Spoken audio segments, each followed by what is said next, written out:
Segala macam kebutuhan dikelompokkan menjadi 4. Yang pertama, berdasarkan sumber yang merasakannya. Yang kedua, berdasarkan intensitasnya. Yang ketiga, berdasarkan waktu atau saat pemenuhannya.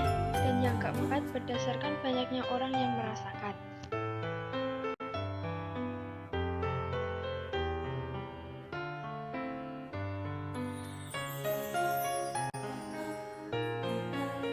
Kebutuhan berdasarkan sumber yang merasakannya dibedakan menjadi 2, yaitu kebutuhan jasmani dan kebutuhan rohani. Kebutuhan jasmani yaitu kebutuhan yang lebih banyak dirasakan oleh jasmani atau raga manusia. Misalnya, kebutuhan akan makanan, minuman, pakaian, dan olahraga. Yang kedua yaitu kebutuhan rohani, yaitu kebutuhan yang lebih banyak dirasakan oleh rohani atau jiwa manusia. Misalnya, kebutuhan akan pengetahuan, hiburan, rekreasi, dan agama.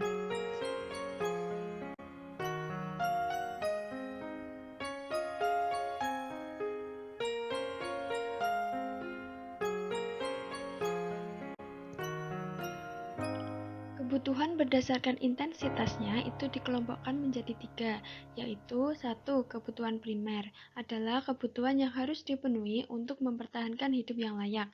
Misalnya, kebutuhan akan pangan, sandang, dan papan untuk hidup layak dalam masyarakat, serta kebutuhan akan oksigen bagi setiap manusia. Yang kedua yaitu kebutuhan sekunder adalah kebutuhan yang perlu dipenuhi untuk mencapai kelengkapan dan kesenangan hidup tertentu. Misalnya kebutuhan rekreasi keluarga. Pada umumnya, orang akan mencapai kesenangan hidup jika telah mampu memenuhi kebutuhan primernya secara layak. Yang ketiga yaitu kebutuhan tersier adalah kebutuhan yang pada dasarnya muncul karena perkembangan kebutuhan sekunder. Setelah orang mencapai kesenangan hidup dengan terpenuhinya kebutuhan sekunder, ternyata orang masih menginginkan tercapainya kepuasan hidup yang lain, yaitu diperolehnya pujian dari orang lain demi menaikkan harga diri. Oleh karena itu, muncullah kebutuhan tersier yang pemenuhannya cenderung untuk menarik perhatian orang lain untuk mendapatkan pujian. Pemenuhan kebutuhan tersier ini cenderung berlebih atau bermewah-mewah dan bersifat boros. Kriteria untuk menentukan kebutuhan primer, sekunder, atau tersier sendiri tergantung kondisi masyarakat yang bersangkutan. Kebutuhan akan jaringan internet di Jakarta bisa merupakan kebutuhan primer, sementara di kota lain mungkin merupakan kebutuhan sekunder, dan di daerah pelosok pedesaan mungkin masih merupakan kebutuhan tersier.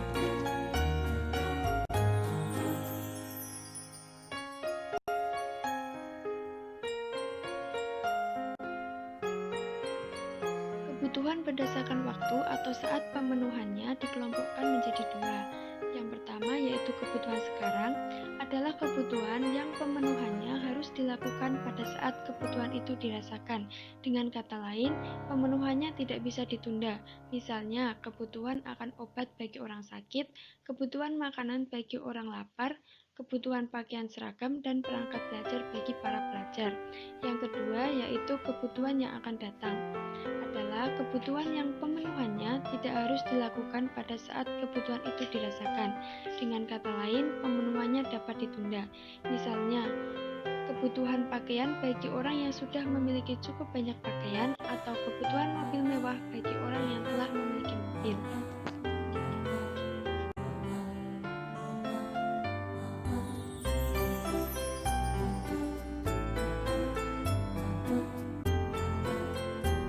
Kebutuhan berdasarkan banyaknya orang yang merasakan dikelompokkan menjadi 2. Yang pertama yaitu kebutuhan individual, yaitu kebutuhan yang dirasakan oleh seseorang secara individual atau diri pribadi dan bersifat pribadi. Pemenuhannya pun biasanya dilakukan secara pribadi, misalnya kebutuhan akan makanan, tempat tidur, sikat gigi, handuk, kendaraan pribadi, dan rumah pribadi. Yang kedua yaitu kebutuhan kolektif, yaitu kebutuhan yang dirasakan oleh beberapa atau banyak orang secara bersamaan, dan pemenuhannya pun menyangkut orang banyak. Misalnya, kebutuhan akan jalan umum, tempat-tempat ibadah, waduk, jembatan, kebutuhan organisasi. Kebutuhan kolektif biasanya dipenuhi dengan barang publik.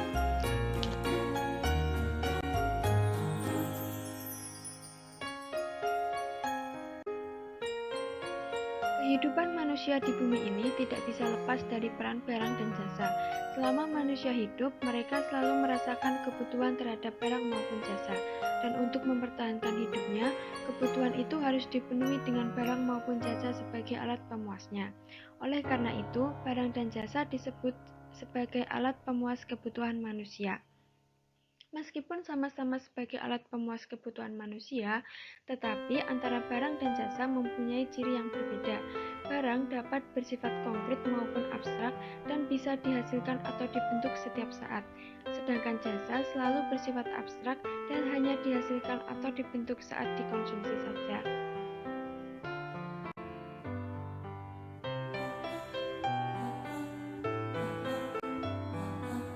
Sesuai dengan banyaknya jenis kebutuhan manusia terhadap barang sebagai alat pemuasnya, barang-barang di bumi ini dapat dikelompokkan menjadi 4. Yang pertama yaitu berdasarkan jumlahnya dibanding dengan kebutuhan manusia. Yang kedua yaitu berdasarkan kegunaannya. Yang ketiga berdasarkan fungsinya terhadap barang lain. Dan yang keempat berdasarkan kedudukannya dalam produksi.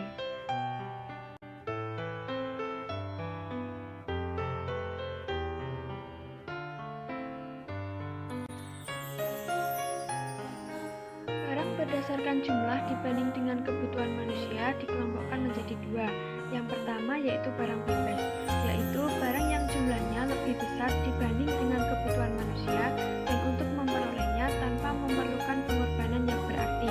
Misalnya udara di bumi, cahaya matahari di Indonesia, air di daerah curah hujan.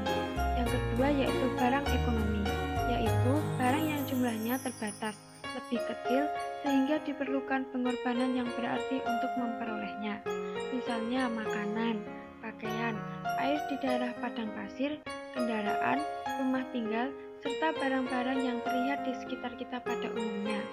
Suatu jenis barang kadang-kadang bisa disebut sebagai barang bebas, tetapi kadang-kadang juga sebagai barang ekonomi. Misalnya, air di daerah curah hujan merupakan barang bebas, tetapi di daerah padang pasir merupakan barang ekonomi.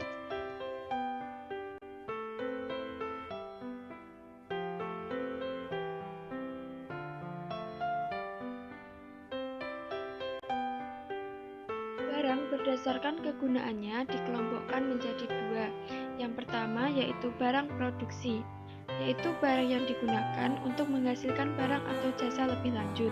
Misalnya, gandum yang digunakan untuk menghasilkan roti, mobil yang digunakan untuk angkutan umum, mesin tekstil yang digunakan untuk menghasilkan tekstil, cangkul atau traktor yang digunakan untuk menggarap sawah. Barang yang kedua yaitu barang konsumsi, yaitu barang yang digunakan secara langsung untuk memenuhi kebutuhan konsumsi manusia. Misalnya, makanan yang digunakan untuk konsumsi sehari-hari, pakaian untuk sekolah ataupun untuk hidup sehari-hari di rumah, mobil yang digunakan untuk kepentingan keluarga atau pribadi, rumah tinggal yang digunakan untuk hidup sehari-hari, atau sepeda yang digunakan untuk kepentingan sekolah, untuk rekreasi, atau untuk bermain.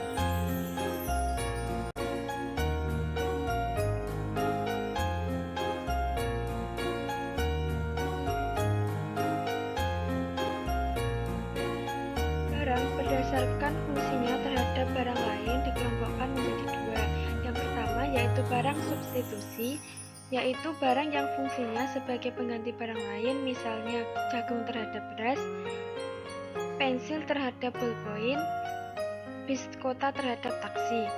Yang kedua yaitu barang komplementer, yaitu barang yang berfungsi sebagai pelengkap terhadap barang lain. Barang-barang yang hubungannya bersifat komplementer biasanya akan lebih berguna atau berfaedah jika digunakan secara bersama-sama. Misalnya nasi, sambal, sayur, dan lauk, baju dan celana, dan gula serta kopi.